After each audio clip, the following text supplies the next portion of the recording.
Oh, did I do something funny already? Yes, always. Hello, everyone. All right, so it's Ryan and Janet of BoldFit. It has been many weeks since our last video, which is funny because we honestly talk about these videos all the time. So you'd think we'd have more of them to, get that material out of our systems. Totally.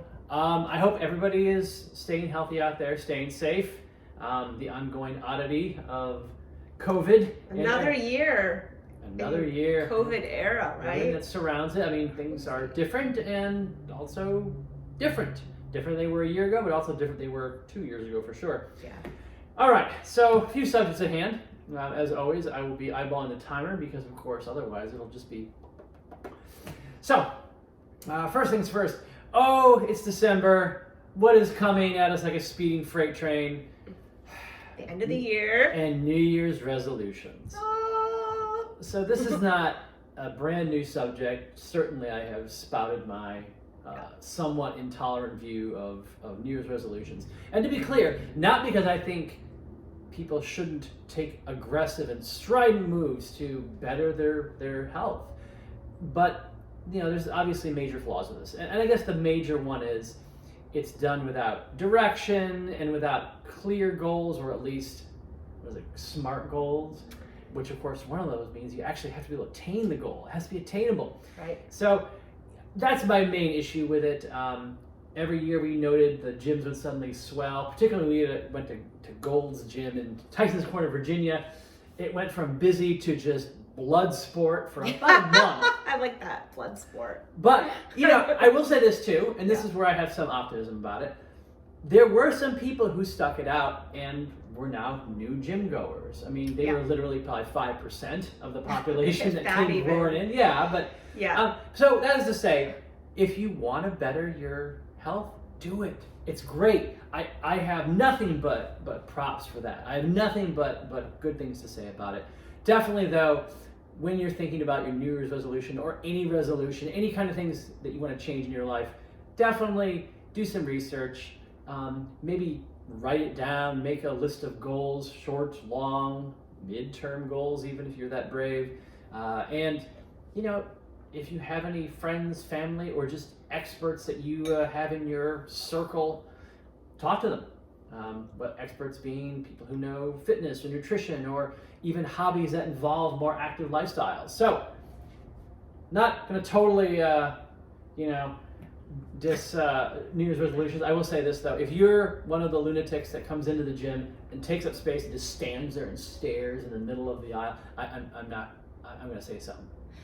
And it's fine. It's interesting that you would say that since we have our own gym. I mean, that we train at. Yeah, in that case, it's cool. Come on in after New Year's.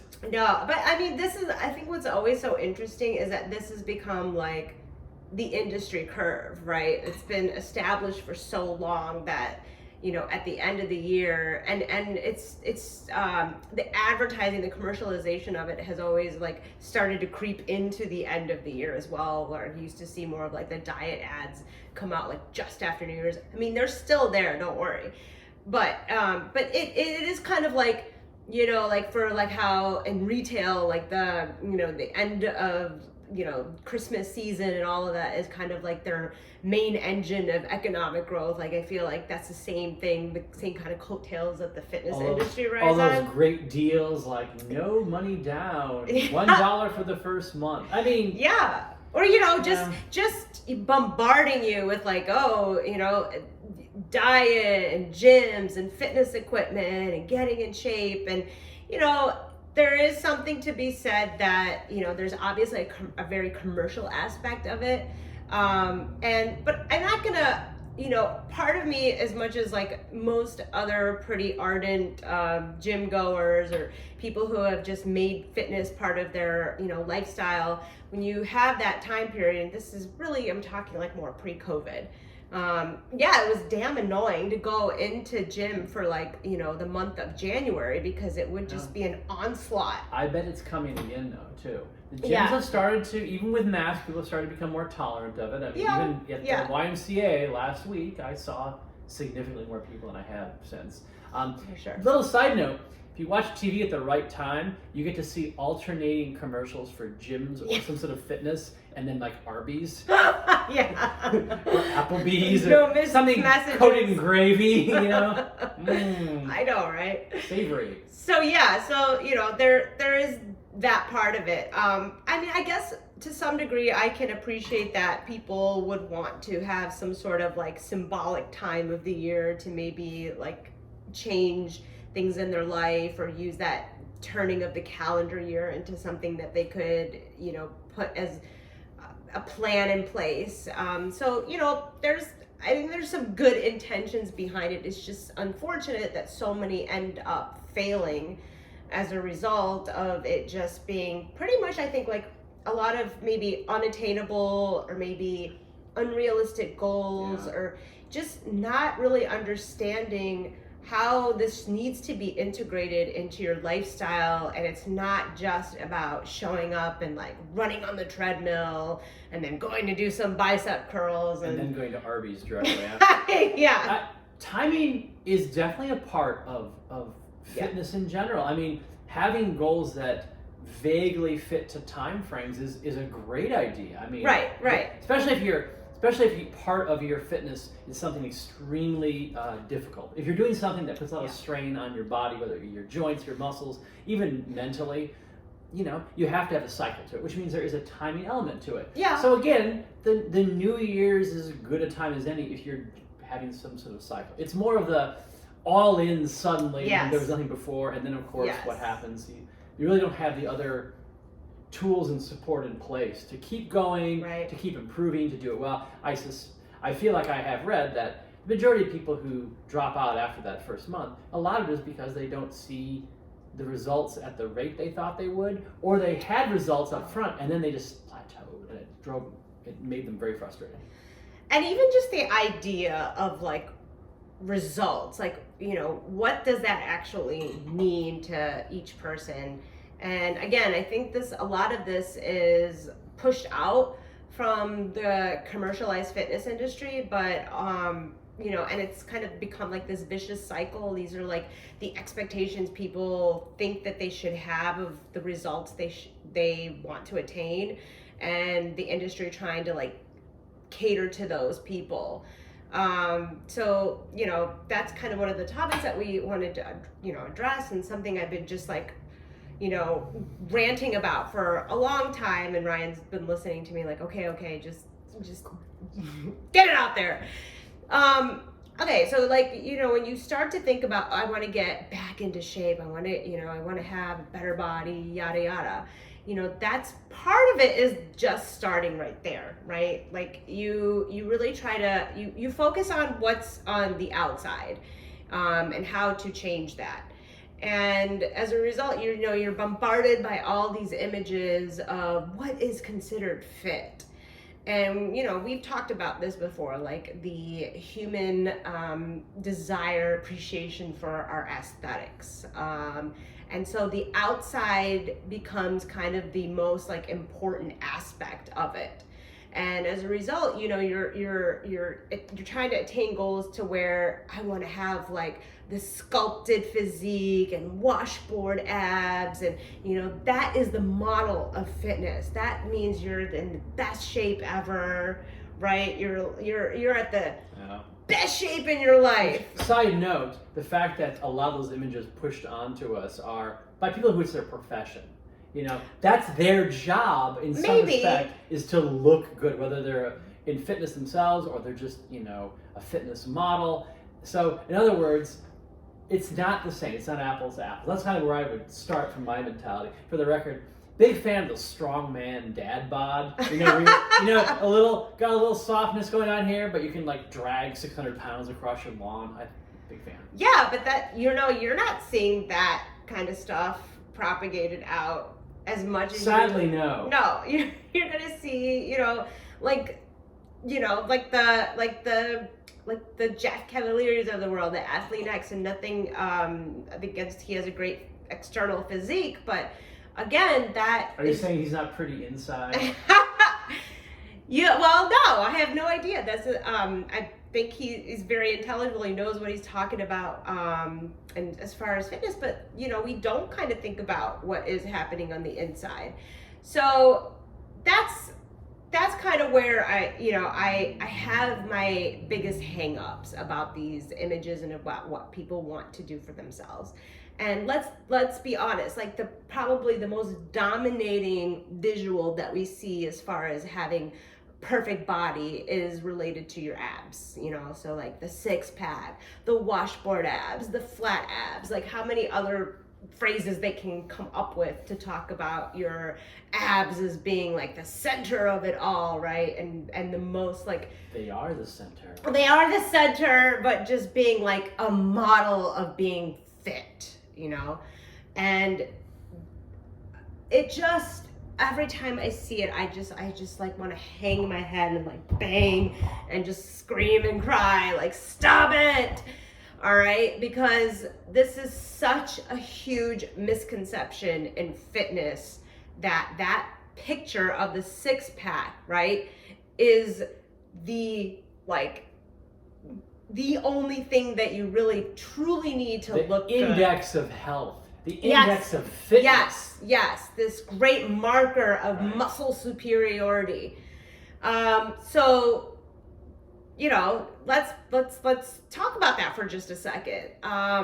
First, the thing that you see in regards to flat abs and fitness is related to your six-pack of muscles, which is really your rectus abdominis, right in the front part here of your front part of your body. But let me tell you, maybe to spoil something, a surprise, but everybody has those muscles. Everybody. Some people definitely have more defined muscles, stronger muscles in that area, but every single person has some sort of muscle in their body, including the rectus abdominis. So it's not like they're not there and you have to like make them appear, right? By doing all of these like crunches and all kinds of like, I don't know, whatever abdominal exercises that hyper focus on that area. But really the reality is the rectus abdominis is a subset of muscles that make up your total core system of muscles. And the core is, right in the middle of our upper and lower body, which, if we didn't have our core, we would not be upright animals anymore. So it's really plays a huge, significant role in just being a human being, standing a human Bipedal being. is pretty key to the whole thing, Yeah, exactly. And so you have to, you don't just have a front part of your body, right? And that's kind of what we get fixated on, that front part. But we also have a back part of our body, and we have the side part of our body, and we're three-dimensional, right? So we need a three-dimensional system to actually keep us well supported. So that's number one, like to think of it as just like focusing on that aspect of it does not necessarily mean you have a strong core, all right? The second part of that is when you see definition around that area, ultimately at the bottom line is it's really just about having very little body fat that covers that area, and as a result, you see the muscles protrude. Okay, so when we say low percentage of body fat, I mean, yeah, it could range a bit, but honestly, for men, it's somewhere below, below, 10 to 13%. And for women, it's somewhere around like 16 to 20%, no more, of body fat around this region. So for a lot of, for biological reasons, we have body fat in this area for a purpose, for protection, for fertility, for childbirth, and in general. So when there's a need to lose, if there's excessive body fat in your body, there is definitely ways to work on minimizing that and building muscle mass. But you don't necessarily want to work towards a really low body fat percentage, because that has some potentially adverse and negative effects on your internal systems, especially for women who are trying to attain that goal, because it is much harder for us that could definitely have a huge impact on your gynecological health. So that to me is already like, we need to like red flag this. Yeah. Think of your subcutaneous body fat, so in other words, very simply, fat under the skin, as the buffer of your entire system, right? Too much of it obviously has clear clinical effects. There's significant evidence of some of the effects of having too much body fat. And then particularly because around the belly tends to essentially soak your organs in fat, which has long-term health effects. But on the other side of it, having extremely low body fat levels, it removes that buffer. And now your body is having to work harder and potentially at a more dangerous level just to keep the whole system running. I mean, as I remind a lot of my friends and colleagues and even myself, the human body has a very narrow range of survivability. Temperature, pH, all of these levels of the various ions in our bodies, it's basically between here and here. Anything to the left or right, and you're dead. So this is this little zone. So your body works very hard to keep us within that small parenthetical region. When your body fat is very, very low, you think of hormonal as well as temperature regulation, as well as even your neurons need some aspect of buffer of fat to fire. So there's a whole cascade of systems going on here. So it's a big risk. Yeah, and also, I guess what I'm, part of this is that I'm not trying to say that, people who are trying to pursue that kind of ultimate physique, that's necessarily a bad thing if that's one's goal, but we need to think about it like, why does it need to be necessarily a goal? Like, what is the health benefit from it? And having super low body fat percentage, and which honestly, and for a host of different factors, a lot of people will never even be able to get to that percentage level. So it's already like, it's way beyond in the stratosphere for people to even think about it, just because genetically and for other reasons they may not be able to. But really, there's no necessarily health benefit from having it. There's no, like we were talking about, it's not a marker of health. It's not an indication of superior muscular, development. It's, again, just the decrease of having the body fat. And yes, having, you could have somebody who maybe is more ectomorphic, or like more like a really skinny, thin kind of body, where they might have that seen more visible than others, but they may not do anything that actually has strengthened their core necessarily. It's not me, by the way. It's not, neither of us, right? Are ectomorphic. But so, the pursuit of trying to attain those flat abs can also be very potentially harmful.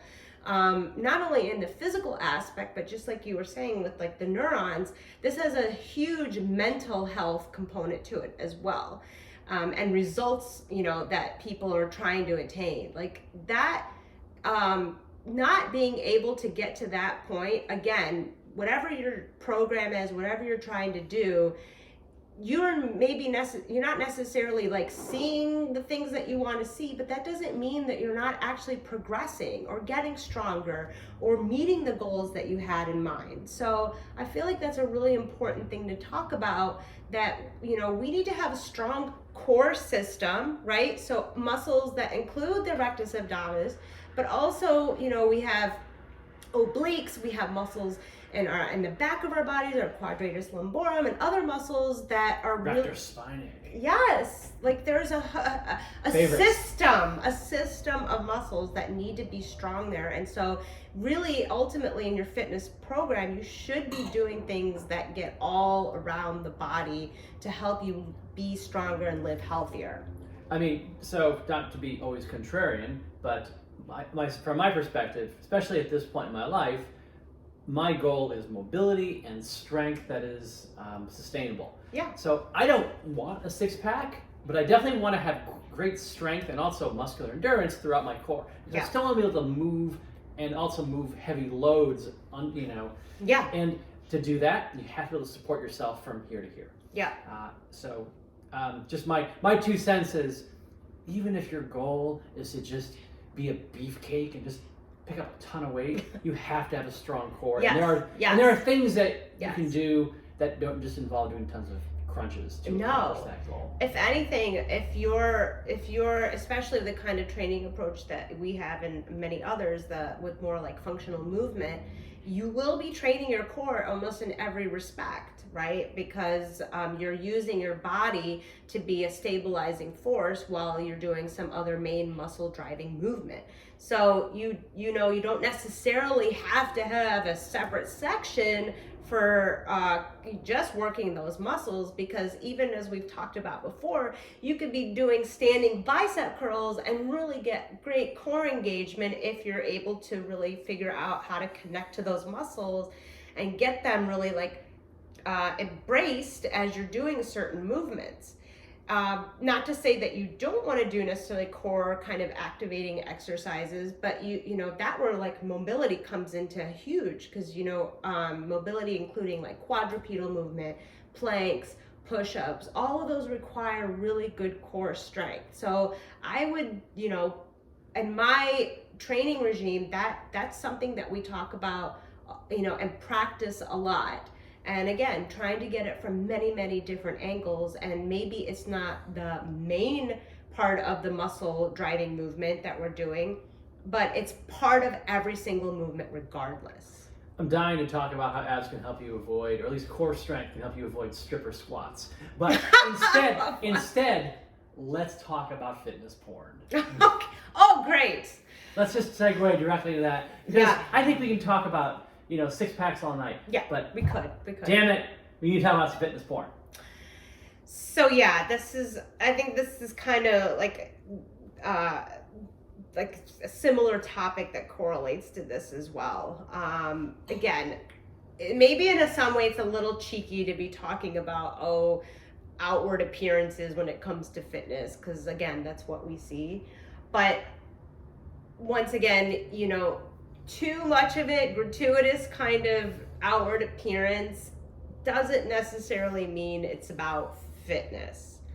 And I particularly pay attention to it because as a person who am a user as far as fitness channels on YouTube, I practice along with different trainers on there, and I get a lot of ideas from different trainers. And you're a contributor.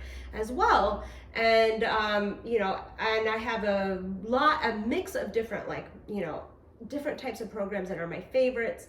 But yeah, I oftentimes in my crawl, I'm gonna get a lot of channels related to. I love it when I can tell she's like, what in the hell did I search that caused this to get suggested? You may want to watch this. These things that come across, they try to insert themselves into, you may be interested in this. And so every now and then I'll click on them just to see for fun what that trainer or whatever person who says they're about fitness is their channel is really about.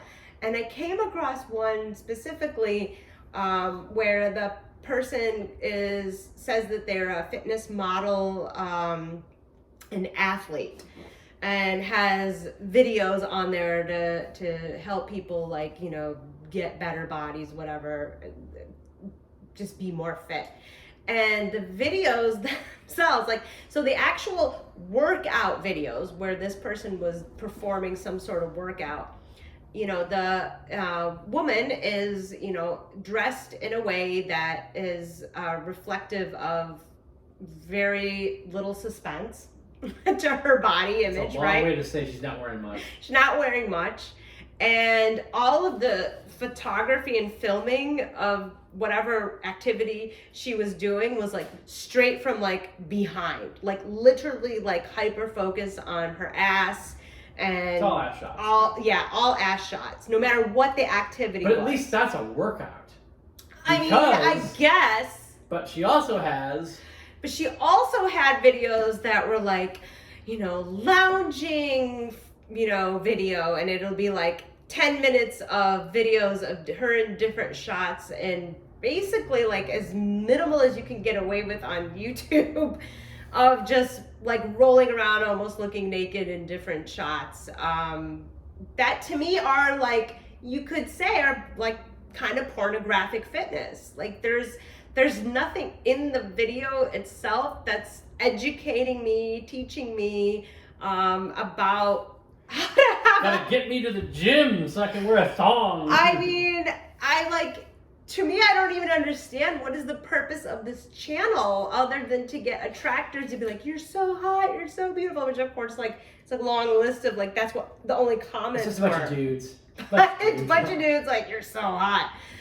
But, I'm like, why don't you just go onto like OnlyFans and, you could actually get paid for something like that versus YouTube, which is open to, the public, and you get to have free information about pretty much any topic, but that has a good and a bad side to it. Like, she has a much more thoughtful view of YouTube than I do, because for me, YouTube is basically longer versions of the moronic things I see like on other social media. Basically, it's Like- instead of the 5-second video of the guy falling off his trampoline, it's like the 10-minute, melange of multiple people falling off things. And I will say, fitness fail videos. yeah, They're- it's a different fitness porn. I do learn a little bit from them, but I mostly just get entertained. And like, Yeah, I mean, but so that's what the platform is about. You could literally put up anything. But for people who, especially if you're a person, again, who wants to look to get into shape and maybe not ready or isn't willing, feel comfortable going into some sort of gym environment, and this is particularly the case for a lot of women, it's great to have the option to go onto YouTube and just search for certain workouts and have like a plethora of different things come up. But, you have a lot of garbage in there as well. I mean, I'm just calling it for what it is. some low-brow entertainment to be had. Yeah, for sure. like, the way the person is dressed is not, again, like the 6 abs, a marker of fitness. Like, it's not really telling you anything. Second of all, like, there were no explanations, either like verbally or orally, of her talking about what she's she doing. didn't write out what she was doing. I mean, Yeah. No one learned anything. No one learned anything except how many angles you could get of her ass doing different movements. So those are like not the videos I would recommend to somebody who might be new and looking for stuff to do. Because again, like, there's not, what is the purpose of that channel? I think that's an important fact. Like, is the channel about, putting the, knowledge out there, content out there to help people learn about many different aspects of fitness, which there are so many great ones? Or is it much more of like a, self-interested, look at me, there's really nothing here other than my aesthetics? Like, that doesn't to me seem like a channel that's interested in actually helping people to attain some sort of greater fitness or knowledge base. Janet has very high standards for her YouTube watching. We only have a minute and change left. Excellent areas for discussion. If you have questions, by the way, I'm gonna put more video, Yeah. like specific videos about these. There'll be some follow-up. That's my goal right now. But we need to finish on at least a little bit of a lighter note. So 2 things. First things first, you weren't losing your mind. You weren't hallucinating. I am, in fact, wearing a kilt because pants are a bummer. I really think that maybe that's my New Year's resolution. To do more workouts and kilts? Just no pants. Oh, From now on, just pantsless. I don't think that's a good selling I mean, point. it's not great. But I think you should do more in kilts. The other thing, though, which I think really important. So Janet is officially fixated on Scandinavian TV shows, and there's a lot of them we have. Unrelated to fitness. It's so funny that basically she watches Borgen, which is a real show, and then now it's like, well, if you like Borgen, best you like elusive, and it just goes on and on and on. And the number of shows where I walk in the room and she's watching, just like, I can see her doing this and reading the subtitles, and everything is in either Danish or Icelandic, sometimes Finnish, all over the place. Swedish, great. Well, when you're binging on different Netflix things, and again, things that come into your crawl. And Bonus Family, I will say, is the funniest Swedish show I've ever watched. I love that show. It is really New good. season coming It's out kind of this genius. month. highly recommend the Scandinavian shows that come up on Netflix. They are excellent for like all the ones, and I've seen like drama and comedies and. If you want to watch a really dense Danish procedural police show, watch The Investigation. It's great, but it's basically, what is it, 8 episodes, 10 episodes of them just being agreeable. Very polite. They're just agreeing and being polite to one another during this murder investigation, and it's that for about 10 hours. Hey, that is kind of like... It's kind of amazing, actually. If I want to just chill out and do something, I can just get swept away, and just listening to them speak is so fascinating to me. So that's one of my quirks, man. I'm gonna totally admit, but it's not just Scandinavian. I mean, heavily Scandinavian, but I'm a global person, and I like to watch global Janet's entertainment. Is Scandinavian language networks. With that, please be healthy, stay safe out there. I hope you have a great holiday season. You'll definitely see more videos from us, I think, in the near future. On the 6-pack. Oh, there's going to be some good stuff on that. Other stuff as well. In the meantime, though, please take care of yourself. Ryan and Janet from BoldFit, signing off. Ciao, my friends. Stay safe and healthy.